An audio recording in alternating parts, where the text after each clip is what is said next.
Hello and welcome back. Sleepywhatsit here, and I have a new miniatures video for you. Today we're going to be taking a look at Reaper's Learn to Paint kits. I'm not calling this an unboxing since I've obviously opened and used these kits before, but since they're still actively marketed and sold, I think there's some value in discussing what comes in the kits and if they're the right thing for you. The kits I'm going to be showing here have the older style round cases, but to my understanding, other than a difference in packaging, the contents of the current kits should be about the same. So let's get into it. So here we have the two kits that are available in this series, Core Skills and Layer Up. These kits are structured to be self-contained, but do build upon each other. The basic format of each of these kits is the same. They both contain the case, obviously, 11 paints, 2 brushes, 3 miniatures, and a fully worked out set of instructions on how to paint those miniatures. Unlike the GW kits that I've previously reviewed and done tutorials for, the components between these two kits are meant to be complementary to each other, with limited overlap in things like paint colors, and definitely none for the brushes that you're provided with. So if you get both of these kits, you should end up with a reasonable beginner set of brushes and paints for you to do future projects with. So let's dive into what each kit contains. According to Reaper, the kits can be completed in either order, which technically I agree with that they are self-contained, but I do feel there's a natural ordering to the kits. Specifically, I think Core Skills comes first and then Layer Up. In discussing the contents of these kits, I'm not going to itemize everything that's in the kits because you can go look online and see like the description for the product. You can find all the numbers and all the paints and such. But instead, I'm going to discuss on a more holistic high level of what all these things mean and how they kind of work together and my general opinions of them. So between the two kits, you end up with 22 paints. So we're going to briefly go over what these paints can do for you and what their strengths and weaknesses are. So for Core Skills, we get 2 browns, Leather Brown and Harvest Brown. Leather Brown is a little bit misnamed because I find it a little bit too light for using for leather painting, but it's really good for rope, light wood, things like that. Harvest Brown, which is a little bit of a darker orangey brown, I think is actually much better for leather, and I use it a lot for that. We also get kind of 2 beigey gray utility colors in Mountain Stone, which is a darker gray with a little bit of brown to it, and Desert Stand, which is a kind of a tanny yellowish color. Mountain Stone is really good for doing stonework and bases and shadowing things. Desert Stand is a paint I go back to again and again for doing basing for bones. For like traditional colored paints or bright colors, we have Naga Green, which is a solid, slightly olive green color, Candlelight Yellow, which is a good yellow, and Dragon Blue, which is a nice bright blue. In this kit, we also get Pure Black and Dragon White, which are really good, highly pigmented blacks and whites, which are, again, very useful for painting, for mixing and things like that. For metallics that come in this kit, we end up with Blade Steel, which is a nice solid mid-tone gray metallic, which is really good for any steels or iron type work, and Polished Silver, which is a slightly lighter colored gray metallic, which is really good for highlighting it. So that's what we have in Core Skills. What we have in our Layer Up kit is we have 3 flesh tone colors. We have Dark Highlight and Ebony Flesh, which are much more darker skin tones. They work for Ebony Flesh is almost to a black brown, so depending on what you're doing, it sometimes can be used for black. Dark Highlights is a really good tone for you doing darker skin tones. And there's also Scholar Flesh, which is a very run-of-the-mill standard Caucasian skin tone that can be light and bright or darkened as needed to get a very wide range of colors. So those skin tones, I think, are a good starting point to go from. We end up with 2 reds, Dragon Red, which is a nice deep rich red that I really like using. It's really good for shadowing brighter reds, or it can give you kind of like a nice burgundy deep red for like a villain's cape. The other red we have is Brilliant Red, which is a bright vibrant red, which is really good for highlighting and when you want things that really pop. There's Marigold Yellow, which is another slightly more orangey yellow that plays well with our Candlelight Yellow for doing more depth of color. The blue that we get in Layer Up is Heather Blue, which is a slightly lighter, more worn looking blue, which is really good for doing cloth, and it's also really nice for highlighting with. We only get 1 brown in this kit, which is Woodland Brown, which has a slightly yellow tinted brown. It's useful for a variety of things. And the kind of utility paint that we get in this one is bleached linen, which is a slightly off-white color, which is really good because often when painting miniatures, you don't want to be painting pure white, like for things like eyes and such. So bleached linen is a really good color for that. There's two metallics that come in layer up. You get a yellow metallic in the form of dragon bronze, which is a slightly browner shade of kind of like a gold metallic, which is actually really good for miniature painting because often you don't want to portray like that polished gleaming like from a jeweler gold. You want slightly worn or older gold, like that has just a touch of wear on it. So the less yellow to a dragon bronze reads better as gold often than paints that are explicitly labeled as gold.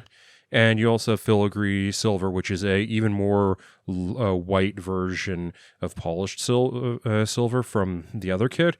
So it's very good for doing a secondary highlight on your gray metallics or doing highlights on things like your gold bronze, because yellow, when you're pushing the highlight up to it, it will eventually kind of go into this whitish tone. So that's the wrap up of all the paints that are included. All of these paints are from either the MSP line or the MSP HD line, or at least for my kit they were. The MSP HD line has been kind of phased out over time, has been replaced with the Bones line. The MSP standard line, solid paints, love them, use them day in, day out. The MSP HD line always had a little bit of issues with separation, something to do with the media that was used in it. It was just never, it had really good colors, but it was just a little bit finicky to work with. The Bones line versions of these paints work much nicer, and I like them a lot. I'm seriously considering replacing some of my HD paints with them. I have contacted Reaper asking, because their website still lists the HD numbers, but you can no longer buy those separately. My understanding is newer kits should have the Bones equivalent, so for like Woodland Brown, Dragon Blue, and I think it was Brilliant Red are the three HD paints. You should get the newer, better versions of those. So these are all solid paints. I use almost all of them on a regular basis. They're all very good colors. The one kind of downside to the paints that you get in these kits, even when we combine them together, is you're missing a couple of colors. Specifically, you're missing any true purples and any true oranges. Marigold Yellow gets a little bit into the orange territory, but it's not really a bright, vibrant orange by any stretch of the imagination. I do know that you can mix like blue and red to get purple and yellow and red to get orange, but it would have been nice to have a true version of these so the people that are beginners weren't having to mix all the time. On the other hand, they're not really essential for any of the projects that are in this kit. So it's kind of, this is one of these things where they have to balance the number of paints they're going to put in the kit and the cost of it and things like that. So this is kind of an iron triangle. So I understand why they did it, but if you were going to pick up two more paints, I would suggest a purple and an orange would be the two that you're really missing. So the brushes that come into these kits. Between the two kits, you're going to end up with 4 brushes. You're going to end up with a number 0 round and a number 2 flat from your core skills kit. The round 0 is kind of a good intermediary between a detailing brush and a more of a basing brush. It kind of does everything. It's a Swiss Army knife brush. I like them. It's a good size. The number 2 flat, good for blocking out very large areas, and it's also essential for dry brushing to have a flat, which the core skills kit really leans into, teaching you how to dry brush. So it's nice to have that there. In the other kit, the layer up kit, we end up with a number 1 round, I believe, and a 000 round. Number 1 is a little bit better for doing is somewhere in between the flat and the number 0. It's basically a good basing brush, and the 000 is really good for doing fine details. So you get, between the two kits, you end up with a wide variety of paint brushes that I think are good for a beginner to have. They're all tackle gold, which means that they're in a nylon synthetic, so they don't hold paint as well as a natural fiber, and they wear a little bit better. On the other hand, these are better than your kind of basic entry starter brushes that you get from GW. So these are brushes I think I can see you using for a period of time afterwards, so I think they're good value for money. Between the two kits, you're going to get 6 models for your 6 projects. For the core skills kits, you get a skeleton archer, an orc, marauder, and some sort of evil knight in metal. I think these are very well chosen. Painting bone and things like that, and a simple model like the skeleton is a really good place to start to get your feet wet. The orc is a little bit more complex, and the knight with the full plate mail thing teaches you a little bit of how to work with metallic. So I think these are all important core skills. The other kit that it contains a wood elf wizard, a pirate, and a female gnome, and has a lot more cloth textures to it and a lot more variety in skin tones and things like that, which plays really well into the layering nature of the second kit's instructions. I think they did a very good job in choosing these models. I think they build up very well. They have a variety of things that are interesting to them. So I think from a pedagogical standpoint, I think these were all good choices. And now finally on to the instructions. So both kits are kind of set up the same way with their instructions from Ron to Bender, in the sense that there's kind of an introduction section that covers very basic techniques and things like how to prep a model, basic how to mix water into paint, like basic, really core fundamental things that you need to know to paint. Then there's some discussion of theory and basic techniques from a high level. So like for the core skills, you're going to be discussing dry brushing and washes, how they work, what you're supposed to be doing with them, what you're attempting to achieve with them. And for the layering book, they're discussing more of like the theory of how shadows and highlights work, and how you start with a mid-tone, paint everything with that, then work into the recesses with your darker shadows and work into your highlights. Very fundamental things for painting and very good to understand. And then from these kind of introduction, preliminary technique theory section, it rolls into the first project for each one. So it's a skeleton archer for the core skills and the wood elf wizard for the layer up. And for this project, it walks you through with very detailed instructions with pictures of how things are supposed to look, telling you put this paint down in these areas, now put this paint, like very explicit instructions and explaining why you're doing it, and walks you through the entire process of painting the models. For the 2 other models that appear in each kit, there is less detailed instructions. They're more of a recipe. So there's a list of like all the base colors that you're supposed to use, all the first highlights, all the washes, and so forth and so on. And the idea is that you're supposed to transpose that information kind of onto what you did for the first model. So there's kind of like a substitution thing going on here. Like for the first model, we based it out, these areas out in these colors. For this model, you're going to base out using this. So instead of like being super detailed all the way through, it's kind of forcing you to understand what you were taught and apply it. So I think it's, again, from a pedagogical standpoint, I think very good. It's a very good way of teaching. I thought the instructions were very clear. Getting back into painting after like 20 odd years being out of painting, these were a very good, gentle introduction. I thought they covered a lot of details. I'm very happy with these instructions. So now that we've discussed what comes in the kits and kind of my opinions on it, let's discuss what you can do with the kits. So there's 6 projects that are completed as following the instructions and using all of the brushes, paints, and models.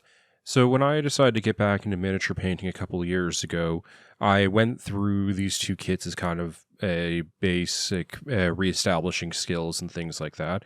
So I have some examples of what I was able to produce using these kits. So for the first 4 models I'm going to be showing you, they are the original paint jobs I did a couple of years ago. The last 2, because of issues that I had with varnish, which I'll touch on some of the models that got screwed up by varnish, they were kind of unsalvageable, so I ended up stripping them and recently repainting them to give you kind of an example of what you get from this kit. So I'll just go kind of in the order that I did them in. So the first thing we have here is the skeletal archer. This is the first miniature I had painted in 15, 20 years, something in that range. I thought it turned out decently considering I hadn't painted in that long. I did paint a lot of bone back in the day for undead, so I was somewhat familiar with how to do it, but this is what I ended up with. The second model that I painted, of course, is the Orc Marauder, which is our nice green friend here with his sword and shield. Again, I thought it turned out fine. And then we have Mangu, the evil warrior, our plate armored kind of evil spiky dude. There's definitely some areas on this one that I would have liked to done differently, but c'est la vie. Given it was the 3rd miniature I've painted in a long time, I thought it turned out decently. So moving on to the models that come out in the layer up kit, here's our Wood Elf Wizard. So overall, I was happy with how this gentleman came out. The layering wasn't something I had done a lot of previously, so it was a bit of a new technique for me. You can see there's some kind of frosted thick areas. That was some issues I was having with the varnishing with these, using rattle cans I wasn't comfortable with and things like that. And the ones that I ended up stripping had this much worse. So for the next two, these are ones that have been painted more recently. So we have our pirate. Again, I'm happy with what you can do with layering. This is just using all the contents of the kit, nothing else, no other paints, no other brushes, nothing like that. And then we have the female gnome rogue.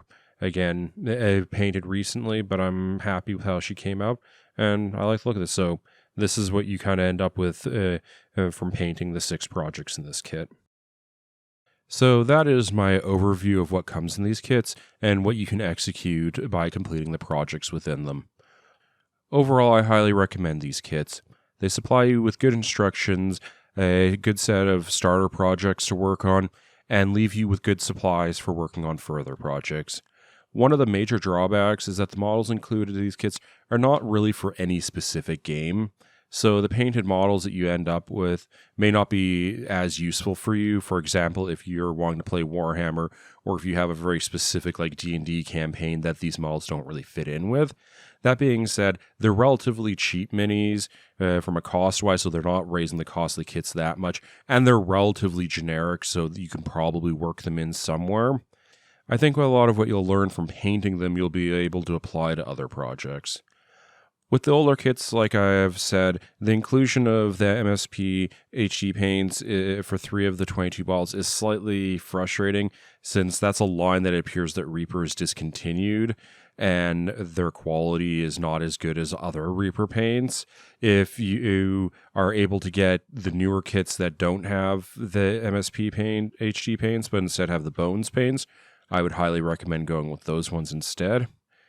I think these kits are good value for money and are a very good starting point for a new hobbyist. They're exceptionally good if you like the aesthetic of Rhonda Bender's painting, because she does a very good job teaching it to you.